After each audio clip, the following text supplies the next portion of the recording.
नमस्कार, मैं हूं संजय शर्मा। आप देख रहे हैं 4 PM न्यूज़ नेटवर्क। कहा जाता है कि जो बंद पड़ी घड़ी होती है वो भी एक बार सही समय बताती है। या दूसरे शब्दों में कहूं कि राजनीति में भरोसा नहीं होता है कब किसके पत्ते पिट जाएं और कब किसके बुलंदी के आसमान तक आदमी पहुंच जाए। बात कर रहा हूं राजनाथ सिंह जी की।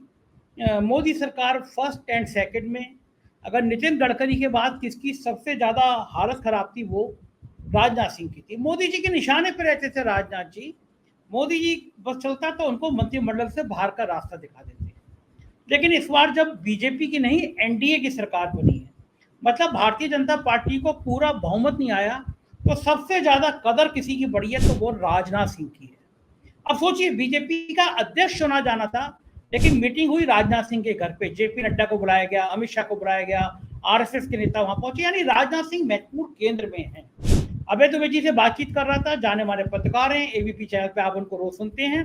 बहुत अच्छी किताबें लिखी है, बहुत अच्छी जानकारी रखते हैं। उनका तो कहना यहाँ तक था कि अगर मोदी जी को हटाना पड़ा तो संघ की चॉइस पहले प्रधानमंत्री के रूप में राजनाथ सिंह होंगे। बहुत रोचक बातचीत है योगी आदित्यनाथ को लेकर कि योगी आदित्यनाथ को लेकर हटाने की रणनीति क्या है गुजरात के बंधुओं की, यानी मोदी की और शाह की, और फिर योगी आदित्यनाथ क्या करेंगे। बहुत अच्छी जानकारी है। उससे पहले छोटी सी रिक्वेस्ट आपसे, 4 PM का जो म्यूजिक चैनल है वो बहुत मन से हमने लॉन्च किया है। तिरंगे को लेके बहुत अच्छा गाना गाया है हम लोगों ने, गाना बनाया है हम लोगों ने। आप साइड में 4 PM म्यूजिक का लोगो देख रहे हैं, इस पे जाइए, तिरंगा वाला गाना डाउनलोड करिए, इस पे रील बनाइए, अपने दोस्तों को भेजिए। हमारी आन बान और शान है तिरंगा। चलते हैं अभय दुबे जी के पास, चैनल को ज्वाइन कीजिएगा, सब्सक्राइब करिएगा। अभय दुबे जी से बात सुनते हैं। 4 PM न्यूज नेटवर्क पे स्वागत है अभय दुबे जी आपका। राजनीति में कहा जाता है वक्त का कोई भरोसा नहीं है, कब कौन आदमी कितना मजबूत हो जाए, कितना भारी हो जाए, किसके पल्ले भारी पड़ जाए, किसके पत्ते फिट जाए, कुछ कहा नहीं जा सकता। मोदी सरकार पार्ट 1 और पार्ट 2 में कोई सबसे सीनियर नेता जो सबसे ज्यादा अपेक्षित था, गडकरी के बाद अगर नाम आता था वो राजनाथ सिंह का आता था। लेकिन भाजपा सरकार की जगह जब से एनडीए की सरकार बनी, यानी भारतीय जनता पार्टी को पूरा बहुमत नहीं मिला, तब से सबसे ज्यादा महत्वपूर्ण व्यक्ति कोई है तो वो राजनाथ सिंह हो गए हैं। राजनाथ सिंह के घर विपक्ष की बैठकें होती हैं, विपक्ष मतलब असंतुष्ट बीजेपी के नेताओं को मैं विपक्ष कह सकता हूँ। और अब मीटिंग हुई है राजनाथ सिंह के घर पर कि भारतीय जनता पार्टी का नया अध्यक्ष कौन हो। ये बैठक हो रही है राजनाथ सिंह के घर पर। जाना पड़ रहा है अमित शाह को, जाना पड़ रहा है नड्डा जी को, आरएसएस के दत्तात्रेय होसबोले, अरुण कुमार, ये सब राजनाथ सिंह के घर जुटे हैं। क्या लगता है आपको कि अब राजनाथ सिंह के पत्ते पलट गए हैं? क्या मजबूरी है, राजनाथ सिंह इतने महत्वपूर्ण हो गए? पूरी मुझे इस पहलू की, इस पहेली का हल बताइए कि हुआ क्या है आखिर। देखिए, नरेंद्र मोदी के भारतीय राजनीति में उभार से पहले राष्ट्रीय स्वयंसेवक संघ की तरफ से भारतीय जनता पार्टी की राजनीति में जो दो नाम सबसे ज्यादा महत्वपूर्ण थे, उसमें एक नाम था नितिन गडकरी का और दूसरा नाम था राजनाथ सिंह जी का। संघ ने जब नितिन गडकरी को भाजपा का अध्यक्ष बनाया तो नितिन गडकरी दुर्भाग्य से पूर्ति घोटाले के आरोपों में घिर गए और उसके बाद में फिर एक तरह की जद्दोजहद चली। उन्होंने उससे निकलने की कोशिश की लेकिन नहीं निकल पाए, उन्हें अध्यक्ष पद छोड़ना पड़ा। जब उन्होंने अध्यक्ष पद छोड़ दिया उसके बाद संघ के पास उनका एक ही विकल्प था, राजनाथ सिंह जी को पार्टी का अध्यक्ष बनाया। तो राजनाथ सिंह बहुत महत्वपूर्ण हस्ती हैं संघ की निगाह में।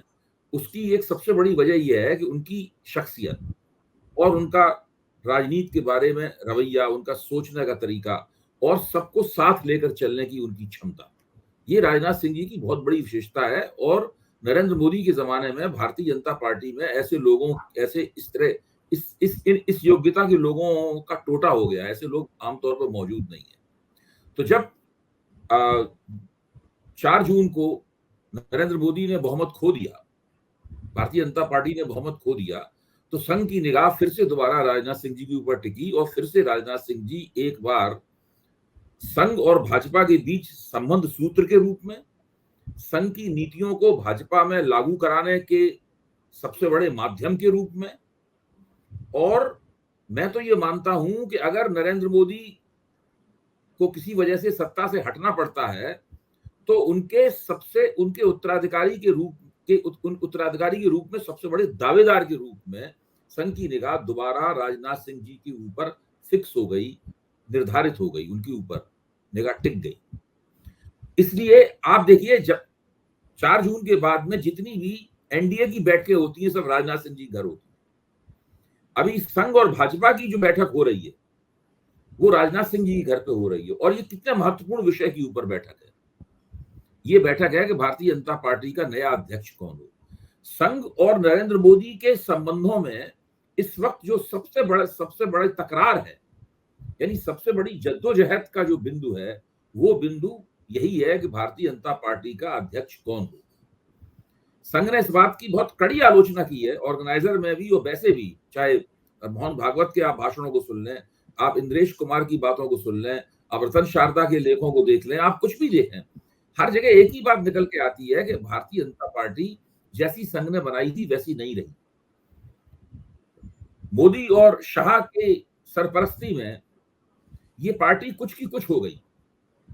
स्पष्ट रूप से ये कहा जा रहा है कि पार्टी का कार्यकर्ता अपनी पहलकदमी खो चुका। पार्टी के कार्यकर्ता ने राजनीति और विचारधारा के बारे में सोचना ही बंद कर दिया है। उसका काम केवल लोगों के लिए भीड़ जमा करना और सरकारी योजनाओं का प्रचार करना रह गया। यानी वो साफ तौर पर संघ चाहता है कि सरकार और पार्टी के बीच में दूरी होनी चाहिए। अभी है क्या कि सरकार और पार्टी दोनों मिलकर एक हो गए हैं, और सरकार जब ऐसा होगा तो हमेशा सरकार पार्टी के ऊपर हावी हो जाएगी, क्योंकि सरकार के पास बहुत सत्ता और शक्ति होती है।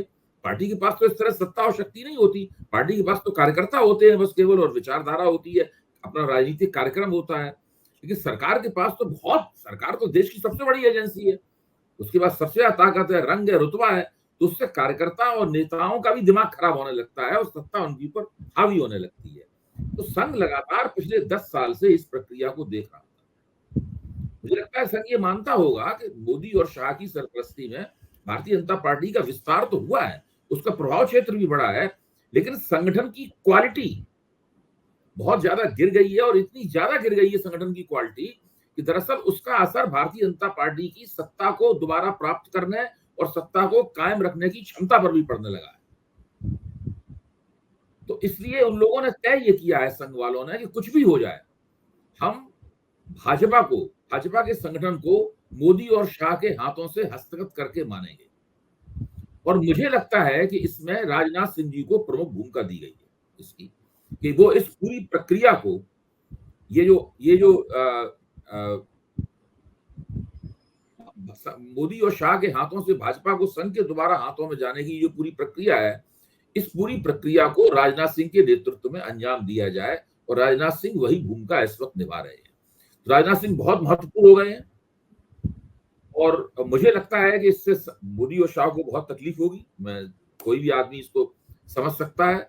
और संघ ने इस तरह साफ तौर पर बताया है, कहा संघ ने कि भाजपा का जो भी अध्यक्ष होगा हमसे बिना पूछे नहीं होगा। यानी जब तक संघ की मोहर नहीं लगेगी तब तक भाजपा का अध्यक्ष नहीं बनेगा। जाहिर है संघ जो चाहेगा वही अब भाजपा का अध्यक्ष होगा, और संघ जिस तरह चाहेगा भाजपा उस तरीके से चलेगी।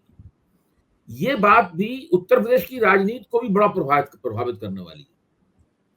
अगर संघ की मर्जी का भाजपा अध्यक्ष बन गया, जो निश्चित रूप से बनेगा, मोदी में अब इतनी ताकत नहीं रही कि वो संघ के आदेशों का उल्लंघन कर सके, वो वक्त निकल गया। मैंने कल के अपने कार्यक्रम में 4 PM पे जो मैंने किया था, आप नहीं थे संयोग से, मैंने कहा भी था कि मोदी की स्थिति ये हो गई है, अगर कोई वक्तव्य देते हैं तो वो टाइम्स में, और अखबारों में तो छपता ही नहीं, टाइम्स ऑफ इंडिया में 15वें पेज पे सिंगल कॉलम खबर छपती है, उसमें आधे इंच की तस्वीर मोदी की छपती है। तो ये स्थिति हो गई है मोदी की। तो पहले जो फोटो अपॉर्चुनिटी मोदी की होती थी, अभय जी पुरानी बात हो गई है। तो मोदी को वो दम नहीं कि वो राष्ट्रीय स्वयंसेवक संघ के निर्देश, हिदायत और उनकी इच्छा का उल्लंघन करके अपनी बात को मनवा सके। वो बात अभय जी मुझे ना आपकी बात पे वो छोटी तस्वीर छपती है, मुझे वो पिक्चर का डायलॉग याद आ गया, आज उतनी भी नहीं है मैं खाने में जितनी पी के छोड़ दिया करते थे पैमाने में। तो जहाँ फ्रंट पेज की लीड इंतजार करती थी मोदी जी का, अखबार के चैनल इंतजार करते थे, मैं टीवी में चैनलों में भी देख रहा हूँ, उन गोदी मीडिया के चैनलों में भी अब एंकर जो हैं थोड़ा विरोध की, विपक्ष की बातें भी करने लगे हैं। आप बिल्कुल ठीक कह रहे हैं। आप ये देखिए केवल एक यंग युवा अनुसंधानकर्ता को बैठाकर यही देखिए कि पिछले 1 महीने में जो प्रिंट मीडिया है, और टीवी मीडिया पर भी ये रिसर्च किया सकती है, प्रिंट मीडिया ने कितने बार नरेंद्र मोदी की तस्वीर और उनके वक्तव्य को पहले पन्ने पर स्थान दिया है, महत्व दिया है। आप पाएंगे कि बहुत कम ये मौके आए हैं इस बीच में, काफी कम मौके आए हैं इस बीच में। मोदी जी तो रोज कोई ना कोई डिजाइन बनाते रहते हैं कि उनको ये किया जाए, लेकिन अब जगह नहीं मिलती, क्योंकि धीरे धीरे मीडिया के मालिकों को सबको यकीन हो गया है कि ये बंदा जा रहा है, ये बंदा दरवाजे की तरफ धीरे धीरे खिसक रहा है। तो ये ऐसी स्थिति बनी है, और मैं ये समझता हूं कि जिस दिन राष्ट्रीय स्वयंसेवक संघ की मर्जी का अध्यक्ष भारतीय जनता पार्टी का बन गया, उसके बाद से मोदी जी की दरवाजे की तरफ जाने की गति और तेज हो जाएगी। मैं उत्तर प्रदेश के बारे में बात कर रहा था, अगर अब जिस दिन अध्यक्ष बनेगा उस दिन, अगर उससे पहले इन्होंने आदित्यनाथ को नहीं हटा दिया मुख्यमंत्री पद से, तो भाजपा संघ के अध्यक्ष बनने के बाद में आदित्यनाथ जी को मुख्यमंत्री पद से हटाना इनके लिए और भी मुश्किल हो जाएगा। अच्छा, ये आपने बड़ी महत्वपूर्ण बात करी कि अब इनके लिए भी जल्दी होगी कि नया अध्यक्ष संघ अपने मन का बनाए, संघ अपने मन की रणनीति तय करे, उससे पहले योगी आदित्यनाथ को हटा दिया जाए। लेकिन इतना आसान योगी आदित्यनाथ को भी हटाना नहीं है, क्योंकि ये भी जानने की योगी आदित्यनाथ जिस हिसाब से बैटिंग कर रहे हैं, आज योगी आदित्यनाथ कह रहे थे कि अब अखंड भारत बनेगा, मतलब बांग्लादेश और पाकिस्तान सब मिला के अखंड भारत की बात करने लगे। जो संघ कहता था, जो बीजेपी कहती थी, ये बात अलग है कि मणिपुर संभल नहीं रहा है, 22 लाख आबादी वाला, अभी परसों फिर 5 लोग मर गए हैं, वो अखंड भारत मतलब पाकिस्तान और बांग्लादेश को मिलाने चले हैं, मणिपुर संभल नहीं रहा है प्रधानमंत्री जी पे। लेकिन जिस तरह से योगी आदित्यनाथ बैटिंग कर रहे हैं, इसका मतलब है कि संघ की लाइन को वो आगे बढ़ा रहे हैं। क्या मोदी जी किसी भी रणनीति से हटा पाएंगे आदित्यनाथ को? कौन सा गांव? मैं तो जो परिस्थिति है उसकी मैपिंग कर रहा हूं आपके सामने। अगर भारतीय जनता पार्टी का संगठन राष्ट्रीय स्वयंसेवक संघ के हाथ में चला गया, तो उत्तर प्रदेश में भाजपा का नेतृत्व भी उस व्यक्ति के हाथ में जाएगा, तो भूपेंद्र चौधरी के पास नहीं रहेगा, जो दरअसल संघ के कहने पर चलेगा। और अभी तक मोदी और संघ के बीच में अगर तुलना की जाए, तो उत्तर प्रदेश में संघ आदित्यनाथ जी के साथ खड़ा हुआ है, कम से कम आज की तारीख तक। बाद में संघ की पसंद बदल जाए किसी वजह से, वो बात दूसरी है, लेकिन आज की तारीख में आदित्यनाथ जी अगर टिक पाए या अमित शाह के हमले के मुकाबले, तो वो संघ की वजह से टिक पाए। अच्छा, वो टिकने की भी रणनीति ये स्थिति है। अगर संघ के हाथ में भाजपा का नेतृत्व चला गया, तो आप निश्चित समझिए बहुत मुश्किल होगी मोदी के लिए आदित्यनाथ जी की जगह दूसरा मुख्यमंत्री बनाने की। और वो अगर मुख्यमंत्री बनेंगे तो मोदी की बची हुई नाक भी कट जाएगी। बिल्कुल ठीक बात है। और दूसरी बात, अब मजे की बात ये देखिए कि आदित्यनाथ जी को भी समझ में आ रहा है कि चारों तरफ कीले बिछ गई हैं उनके रास्ते में भी। उपचुनाव को इतना सीरियस ले रहे हैं, 10 विधानसभा के उपचुनाव को। भास्कर में रिपोर्ट आई है कि जिन जिलों में उपचुनाव होने हैं, जिन विधानसभा में उपचुनाव हो रहे हैं, वहां से यादव और मुसलमान अफसरों को हटाया जा रहा है, और ये कहा जा रहा है कि एक भी यादव मुसलमान नहीं होना चाहिए। और भास्कर में ये बात का खुलासा हुआ है कि बीजेपी की समीक्षा बैठक में आई कि जो हाँ यादव और मुसलमान थे, वो उन्होंने इंडिया गठबंधन के प्रत्याशी को समर्थन किया। तो अब एक लिस्ट बनाई जा रही है कि यादव और मुसलमान को फील्ड की पोस्टिंग से हटाया जाए। अब ऐसी स्थिति में जो मध्य प्रदेश के मुख्यमंत्री हैं मोहन यादव, जो आके उत्तर प्रदेश में यादव अधिवेशन कर रहे थे, यादवों को बुला रहे थे, एक एमएलसी हैं सुभाष चंद्र यदुवंशी इनके यहाँ बीजेपी में, तो ये जो यादव नेता हैं, इनकी क्या हैसियत होगी? वैसी हो जाएगी जैसे मुसलमानों के नाम पे शहनवाज हुसैन की है या बाकी लोगों की है, वही स्थिति हो जाएगी। और क्या ये उचित है कि यादव मुसलमानों को हटा दिया जाए वहां से? आपको ध्यान होगा कभी अयोध्या वाले मसले में, जब वहां पर जो अपराध हुआ, जो महिला के यौन उत्पीड़न का अपराध हुआ, उसपे मुख्यमंत्री महोदय ने विधानसभा में 2 नाम लिए। यादव, एक नाम उसने यादव का था, एक नाम उसने मुसलमान का था। जबकि गिरफ्तारी जिन लोगों की हुई उसमें तो दूसरी जातियों और दूसरे धर्मों के लोग भी थे। तो यादवों और मुसलमानों के दरवाजे पर नहीं, शायद वो जो नाम लिया गया था, जहां तक मुझे याद आ रहा है, वो वाली घटना थी जब लखनऊ में पानी भर गया था, कुछ लोग पानी में छेड़खानी कर रहे थे, तो उन लोगों में से नाम लिया गया था, एक यादव और एक नहीं, अयोध्या वाली घटना के ऊपर है ये। अयोध्या में किया था, होता है भाई। हाँ, उसकी बात कर रहा हूँ। उसकी काफी टीवी में लगातार चर्चा भी हो रही है उसमें। आप केवल मुसलमान और यादवों का नाम क्यों ले रहे हैं? देखिए, स्थिति क्या है कि भारतीय जनता पार्टी ने उत्तर प्रदेश में 2014 का चुनाव, 17 का चुनाव और 22 का चुनाव एक ऐसे नारे के ऊपर जीते हैं जिस नारे को वो मंच से नहीं लगाते। इस बारे में कई बार मैं 4PM के मंच पर कह चुका हूं, 3 जात के खिलाफ सब जात, यादव, मुसलमान और जाटव। जाटवों का नाम अब धीमी आवाज में लेते हैं, क्यों लगता है कि शायद जाटव वोट कुछ उनकी तरफ आ सकता है, लेकिन इस बार नहीं आया तो अब फिर से वो जाटवों का नाम लेने लगेंगे। वो जो हिंदूवादी एकता है उसके दायरे से इन तीनों को, मुसलमान तो स्वाभाविक रूप से उससे बाहर हैं, लेकिन यादवों और जाटवों को भी बाहर करते हैं। इस तरह एक्सक्लूजन, उनको लगातार अपनी राजनीति से एक्सक्लूड करते हैं, उनका बहिर्वेशन करते हैं। ये उनकी वहां पे नीति है और आदित्यनाथ जी इस काम को बड़ी कुशलता से करते हैं। और लफाजी करने में क्या जाता है कि भारत अखंड भारत बनेगा, वो पाक अधिकृत कश्मीर भी दोबारा छीन लेंगे, तो लफाजी करने में तो कुछ जाता नहीं है और लफाजी करने में वो माहिर हैं। दरअसल ना तो उनके बस में कुछ है, ना इनके बस में कुछ है, दोनों के बस में कुछ नहीं है। दोनों अपनी अपनी जगह केवल सत्ता में टिके रहने की तरकीबें खोज रहे हैं। केंद्र में नरेंद्र मोदी किसी न किसी तरह सत्ता से चिपके रहना चाहते हैं और उत्तर प्रदेश में आदित्यनाथ जी किसी तरह सत्ता से चिपके। दोनों के पास कहने के लिए कोई नई बात नहीं। जो वो मुख्यमंत्री बनने से पहले बोलते थे, मुख्यमंत्री बनने के बाद बोलते थे, वही बात आज बोल रहे हैं। वही मुसलमान विरोधी राग उधर अलापा जा रहा है, वही मुसलमान विरोधी राग इधर अलापा जा रहा है। अच्छा, आप ये बताइए कि कोई भी पार्टी उपचुनाव या चुनाव किन शर्तों के आधार पर जीतती है? पहली शर्त यह है कि उस पार्टी में एकता हो।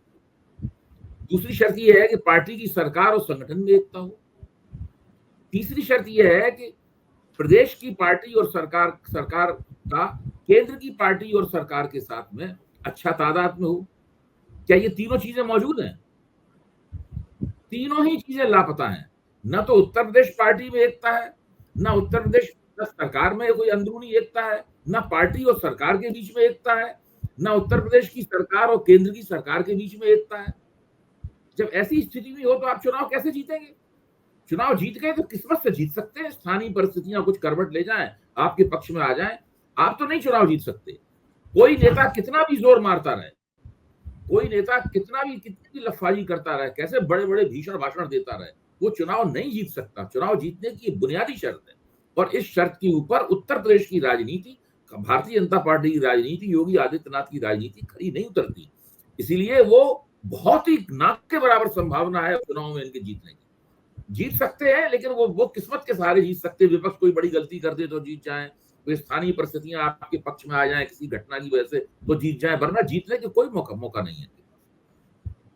अभय जी, अब इन दो परिस्थितियों की मैं बात करना चाहूंगा कि अगर भारतीय जनता पार्टी उपचुनाव में भी, उत्तर प्रदेश में 10 सीटों का उपचुनाव है, इसमें भी अगर बीजेपी की हालत खराब रहती है, पत्ते पिट जाते हैं, 7-8 सीटें हार जाती है, फिर योगी आदित्यनाथ के हटाए जाने या रोके जाने पे या योगी आदित्यनाथ की छवि पर क्या असर पड़ेगा?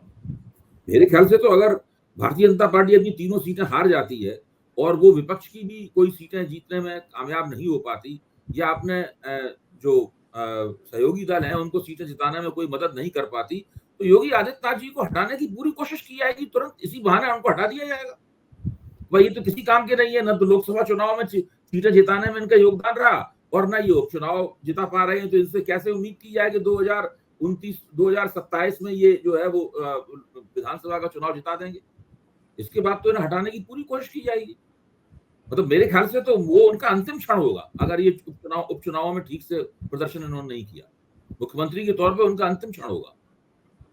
अच्छा, हटाने के पीछे रणनीति अगर नहीं फिर भी नहीं हटाते हैं, मतलब लोकसभा की नाकामी के बावजूद नहीं हटाते हैं, उपचुनावों की नाकामी के बावजूद नहीं हटाते हैं, तो हमको रखे रहने का तर्क आधार क्या होगा? ठीक बात है, बिल्कुल सही बात है। अच्छा, वो मुझे बताइए कि हटाने के पीछे लॉजिक क्या होगा? वैसी पर्ची जैसे मोहन यादव के नाम की निकली, जैसे राजस्थान के मुख्यमंत्री के नाम की निकली, ऐसी पर्ची निकाली जाएगी या फिर पार्टी के अंदर विद्रोह होगा विधायकों का?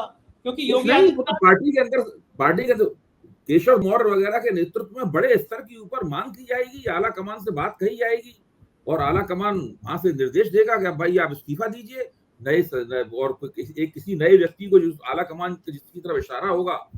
और मुझे यकीन है कि वो केशव मौर्य नहीं होंगे, हालांकि वो चाहते हैं, पूरी पेशबंदी इसीलिए कर रहे हैं।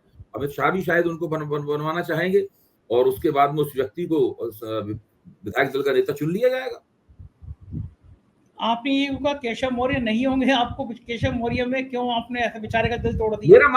मेरा मानना ये है कि आला कमान केशव मौर्य को मुख्यमंत्री पद के लायक नहीं मानता है, ऐसा मेरा मानना है। मेरी बात गलत भी साबित हो सकती है, मैं ये नहीं कह रहा हूं कि मेरी बात सही होगी, क्योंकि अगर उन्हें मुख्यमंत्री पद के लायक माना जाता तो वो पहला चुनाव 2017 का, जिसमें बड़ी असाधारण जीत भाजपा ने दर्ज की थी, उस वक्त वो भारतीय जनता पार्टी के प्रदेश अध्यक्ष थे, उनको उसी वक्त मुख्यमंत्री पद मिल जाता। लेकिन उस वक्त मुख्यमंत्री पद उनको बिल्कुल नहीं मिला, उनकी जगह नाम चलने लगा मनोज सिन्हा का। फिर मनोज सिन्हा का जब नाम आरएसएस के दबाव में कटा तो फिर आदित्यनाथ जी का नाम आ गया सामने, राजनाथ सिंह जी का नाम चला था। आपको याद है वो राजनाथ सिंह जी का नाम चला था। उनको अभी इस पाए का नेता नहीं माना जाता, उन्हें उत्तर प्रदेश का मुख्यमंत्री बना दिया जाए। दूसरे ये है कि वो अपना चुनाव भी हारते रहे हैं। हाँ, अभी वो 2022 में एमएलए का चुनाव हार गए। इससे पहले भी चुनाव जीतने के मामले में उनका रिकॉर्ड कोई खास अच्छा नहीं रहा है। अच्छा, वैसे एक बात है अभय जी, एक शब्द हमारे कहा जाता है रेल बना देना, मतलब किसी आदमी की बिल्कुल उसकी सट्टी पुट्टी गुम कर दी जाए, उसकी बेचारे की बर्बादी कर दी जाए, उसे रेल बनाना कहते हैं। योगी आदित्यनाथ ने केशव मौर्य की रेल तो बना दी।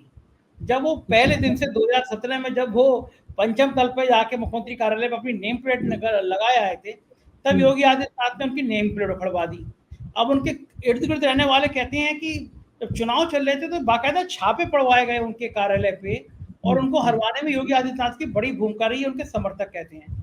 उसके बाद में विभाग जो था पीडब्ल्यूडी से हटा के तब बेहतरीन विभाग दे दिया गया। तो डिप्टी सीएम की वो गद बनी है कि तो विपक्ष के भी किसी नेता की गद नहीं बनी।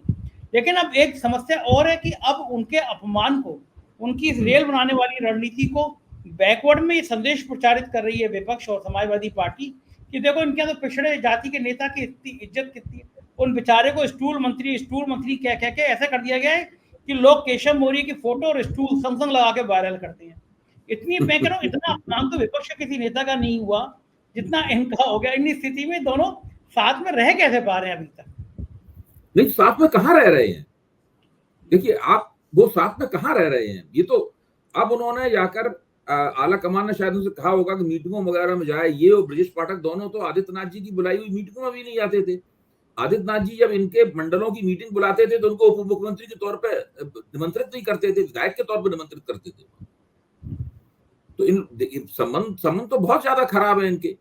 वो दिल्ली में पड़े रहते हैं, उत्तर प्रदेश में सरकार चलाने की प्रक्रिया में ये लोग भागीदारी नहीं करते। ये तो इन लोगों की स्थिति है। मुझे तो नहीं लगता कि ये लोग किसी भी तरीके, ये सहअस्तित्व की स्थिति नहीं है, ये कोएग्जिस्ट नहीं कर रहे हैं ये लोग पार्टी और सरकार में। ये बात ठीक है। अच्छा, अगर मान लीजिए ये रणनीति में दिल्ली कामयाब हो जाता है, गुजराती भाई अपने कामयाब हो जाते हैं, आदित्यनाथ जी को हटा देते हैं, पार्टी के अंदर विद्रोह होता है, पिछड़ी जाति के या बाकी जातियों के विधायक इकट्ठे होते हैं, पहले भी इकट्ठे हो चुके, 100-150 विधायक धरने पे बैठ चुके, पहले भी ये इकट्ठे होते हैं और ये कहते हैं कि हटाओ भाई इनको, वरना हम विद्रोह कर देंगे, और इनको हटाया जाता है।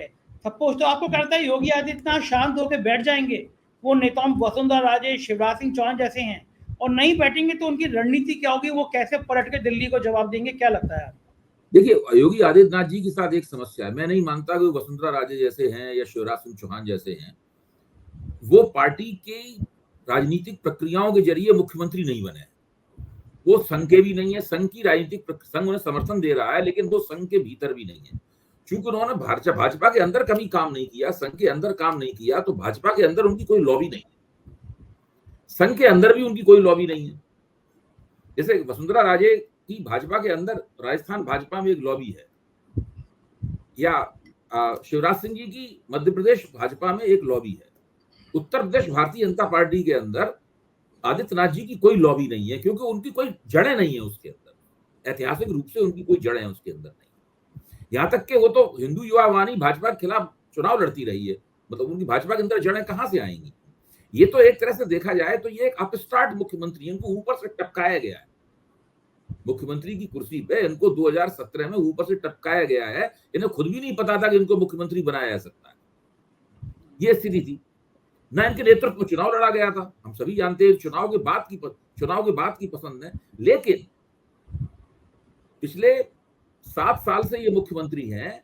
इस बीच में इनकी एकमात्र और बहुत बड़ी राजनीतिक उपलब्धि यह है कि उत्तर प्रदेश का राजपूत समाज जो इनका सजातीय है वो इनको अपना नेता मानने लगा, वो इनके साथ भावनात्मक रूप से जुड़ गया है। अगर ये हटाए जाएंगे तो संगठन के स्तर पर तो कोई चुनौती नहीं दे पाएंगे, वो संगठन में इनकी जड़ें नहीं है। लेकिन ये भाजपा का जो राजपूत वोट है, जो इस चुनाव में हिलते हुए दिखा था, मैं नहीं कह रहा हूं कि राजपूत वोट भाजपा से दूर गया है, बहुत ना के बराबर ही दूर गया होगा एक दो निर्वाचन क्षेत्रों को छोड़कर, लेकिन उसके बाद विधानसभा चुनावों में वो राजपूत वोट समाजवादी का बड़ा हिस्सा समाजवादी पार्टी में चला जाएगा। इनको हटाने का मतलब ये होगा समाजवादी पार्टी को बलवती करना, उसको और शक्तिशाली करना। तो समाजवादी पार्टी के पास 3 बड़े वोटिंग ब्लॉक हो जाएंगे, मुसलमान, यादव और राजपूत। बाकी और हर बड़ी पार्टी को फुटकर वोट तो थोड़ा बहुत इधर उधर से मिलता ही है, तो समाजवादी पार्टी को हराना इनके लिए बहुत मुश्किल हो जाएगा। ये एक ऐसी बात है जिससे भाजपा का आला कमान इनको हटाने के बारे में सोच के भी नहीं हटा पाता है इनको, क्योंकि लगता है कि राजपूत बहुत जज्बाती तौर पर इनसे जुड़ गया है। अच्छा, मेरा आखिरी सवाल, मैंने ये पूछा आपसे कि योगी आदित्यनाथ क्या करेंगे हटने के बाद? क्या वो केंद्र में मंत्री बन जाएंगे, गोरखपुर चले जाएंगे, हिंदू युवा वाणी खड़ी कर देंगे, बीजेपी को नुकसान पहुंचाएंगे? क्या हिंदू लगता युवा है? वाणी को तो मेरे ख्याल से खड़ा कर ही दिया है उन्होंने, हिंदू युवा वाणी तो फिर से लगभग जीवित ही कर दी है उन्होंने, जो अमित शाह के कहने पे भंग कर दी थी। यहाँ नोएडा वगैरह में जाएंगे तो आप हिंदू युवा वाणी के बोर्ड दिख जाएंगे आपको, और उसमें वहां के स्थानीय संयोजक की और आदित्यनाथ जी की तस्वीर भी लगी हुई आपको दिखाई पड़ जाएगी। इसका मतलब है हिंदू युवा वाणी पहले गोरखपुर और उस मंडल के इलाके में ही सक्रिय रहती थी, अब की बार जब उसका पुनर्जन्म हुआ है तो पूरे उत्तर प्रदेश में दिखाई पड़ेगी, क्योंकि अब तो योगी जी उत्तर प्रदेश भर के नेता हो गए ना, पहले तो केवल उसी इलाके के नेता हुआ करते थे। अब तो हिंदू युवा वाणी हर जगह जब भारतीय जनता पार्टी को परेशान करेगी। दूसरे, उनका संदेश जाएगा राजपूत बिरादरी के ऊपर कि भाजपा को वोट नहीं देना है, भाजपा को वोट ना के बराबर राजपूतों के मिलेंगे। मेरा तो मानना यह है कि भले ही वो केंद्र में मंत्री बनना स्वीकार कर लें, पहले तो मुझे लगता है केंद्र में मंत्री बनना वो स्वीकार नहीं करेंगे, लेकिन अगर वो कर भी लेते हैं केंद्र में मंत्री बनना स्वीकार, तब भी उत्तर प्रदेश की राजनीति में वो किसी भाजपा के किसी दूसरे नेता के नेतृत्व में चुनाव जीता जाए और वो मुख्यमंत्री बने, ये वो कभी नहीं चाहेंगे। तो उत्तर प्रदेश की राजनीति में तो भाजपा का दिवाला निकालने का वो पूरा इंतजाम कर देंगे। बिल्कुल ठीक बात है, लग यही रहा है। बहुत बहुत शुक्रिया अभय जी, आपने हमें समय दिया, इतनी सारी बातचीत की, आभार। तो ये थे अभय दुबे जी, और आपने सुना उनकी सारी बातचीत। कैसी लगी बातचीत जरूर बताइएगा, अपना प्यार बनाए रखिएगा। शुक्रिया, थैंक यू।